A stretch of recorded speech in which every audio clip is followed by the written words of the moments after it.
তুমি যা চেয়েছিলে তাই হয়েছে। তুমি চেয়েছিলে যেন তেন প্রকারে একবার শুধু ক্ষমতায় যাওয়া, তাই হয়েছে। দেশের জন্য, জাতির জন্য কিছু করতে হলে যে ত্যাগ স্বীকার করতে হয়, ত্যাগ স্বীকার করা প্রয়োজন, তা তুমি কখনোই করতে প্রস্তুত ছিলে না। প্রথম থেকেই শুধু ক্ষমতায় যাওয়ার জন্য তুমি সর্বদা ব্যস্ত ছিলে এবং তাই হয়েছে। না, তুমি দেশের জন্য কিছুই করতে পারবে না, কেননা দেশের জন্য কিছু করার মন তোমার নেই।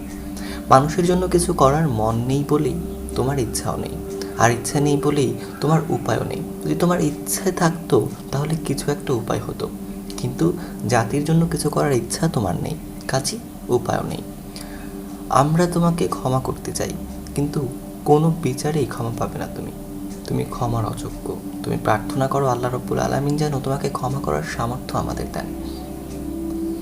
1981 সালের 12 জুন যখন তুমি তোমার পিতার ধানমন্ডি 32 নম্বরের বাড়িটি এবং অলংকার সহ যাবতীয় জিনিস 72 পৃষ্ঠার একটি ইনফেন্ট্রিতে সই করে বুঝে নিচ্ছিলে, তখনই মনে হচ্ছিল তুমি মানুষ নও, অন্য কিছু। তুমি যখন খুঁটিয়ে খুঁটিয়ে সব বুঝে নিচ্ছিলে, সবাই হতবাক হয়ে তোমার দিকে তাকিয়েছিল। কীরকম ধীর স্থির এবং অবলীলাক্রমে তুমি বলেছিলে, আমার কানের দুল 3টা কই, আমার নাকের ফুল 2টা কই, আমার হাতের 40টা চুড়ি কই, ইত্যাদি ইত্যাদি।